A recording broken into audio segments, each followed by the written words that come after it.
This is David Hoot, President of Horticultural Society. I'm walking through looking at the hail destruction from last Friday. Everything out here in the gardens is pretty much beat up. Some things are going to have to be replanted. Some items like tomatoes and peppers, they will spring back out. I'm looking at one of the beds here that was beat up. These are the early girls and patio tree bush form tomatoes. And you can see tomatoes are everywhere on the vines, but they are totally beat up, useless, bruised from the hailstones. But the vines will recover. In the front here, we had, looking around here, there was cucumbers. They're gone, pretty much beat up. The green beans are totally gone.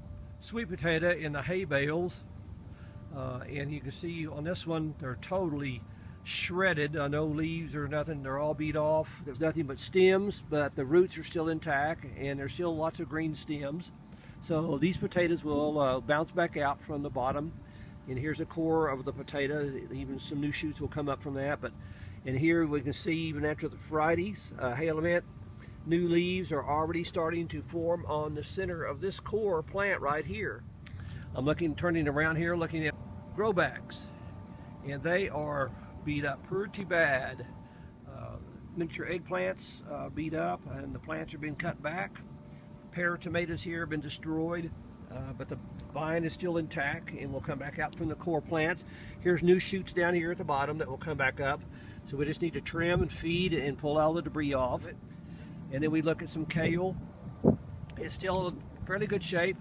A little trimming on it, and it can come out with new leaves. Cucumbers that were here are totally decimated, so it'll be quicker to pull these out and let them come back from new shoots. We have about 90 to 120 days of growing season left. So even though we have hailstorm, these summer vegetables, here's squash over here that I'm looking at right now. They're trying to bloom, so there's still some blooms coming up. On the squash, we're going to give a view. The strawberry plant right here is beat. But anyway, it'll bounce back. The okra, it's iffy on that one, but we'll leave it and see what happens on that. Arugula and beets that were planted, they'll bounce back. Trim them up a little bit. Here we had a runner squash that was planted. It will probably bounce back out from the core. It's not too bad on the edge here, but again, overall, a lot of things in the garden will survive. A little trimming, we put it late. Can you see even the hail took off the color on the bench seating here? But again, as I pan the garden, all the beds are affected. The hail came in from the northwest at the right angle, and you can see here on the peppers, all these peppers are ready to eat. They're cracked open from the hail. And then we have a sunflower crop back here, and it totally shredded the sunflowers. But we can cut the tops out of those, and we can get some secondary growth from the stems, but we'll see what we do with those in the garden. Close up, all the leaves of the hollyhocks are shredded. We even have some blooms that still made it through. So, you know, even in the destruction of everything, there's still some light, and there's still some color, and there's still some viability in the plants. But again, these hollyhocks will bounce back from the core, and if you didn't destroy the core center taproot of the we took a major hit, but it'll bounce back. You know, I'm going to talk about restoration of the plants that are in the gardens, those that can be salvaged. And on this bed right here, this is my bed, and I've got a kale, a dinosaur kale, and then different types of heirloom tomatoes. And I've come back in right now, and I've trimmed. And again, it's a damaged plant, so you want to trim it like you would a rose bush or any other small perennial type bush. And I've cut all the damaged wood off. I've cut all the bloom stems off, and I've got rid of all the tomatoes that were on the plant. And if you can see, I've left growing points, like right here. This is a new shoot that's coming out on the stem. And at each one of these leaf nodules right here, there's a new bud coming out right on the side of that right there.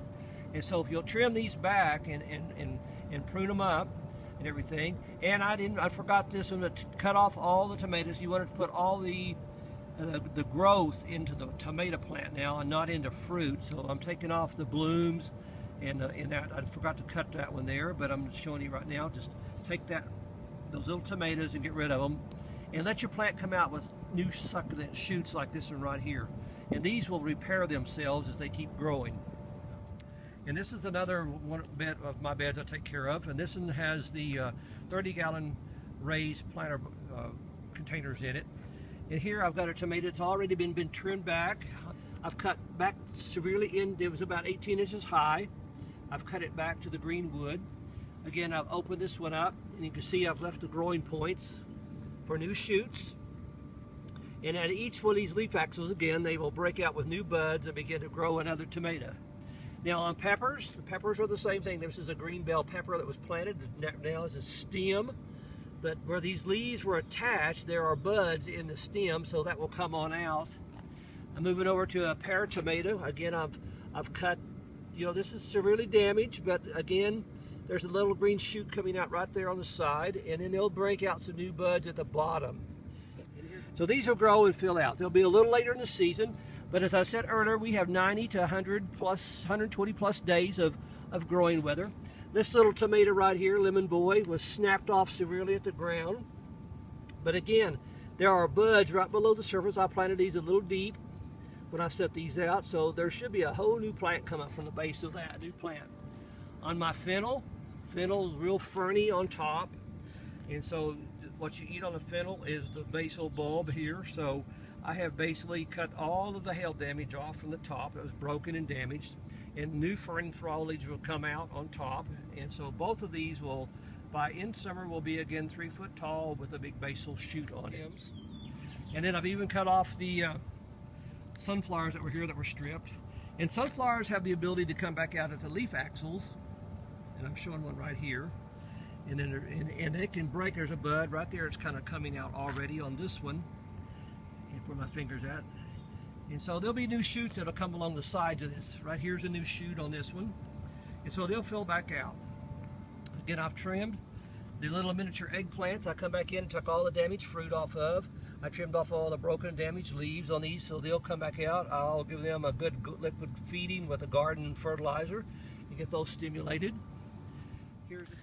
I've top dressed my sweet potato vines. I've cut all the vines that were hanging over on the edge of the box. I've cut all of that off and got them back in here. And I've got top dressed them with a mix. And again, there are little leaves and buds starting to pop. Even though they look raggedy and everything in here, in about a week to 10 days, this bed should be leafed out again and going very strong. I'll take you over here to the leeks that were here. I cut them down. They were all windswept, hail damaged, beat up. And so I've cut everything back in this bed. This is a curly form of kale I've cut and cleaned up. And on this bed, I'm looking at the Northern Lights Swiss chard. And I've cut all the foliage back, left the core centers in it, and these will all regenerate from the ground and come back up. So this will grow on up. In about another week to 10 days, I'll have leaves on this that I can harvest the green kale again. So this is another moment in the garden with David.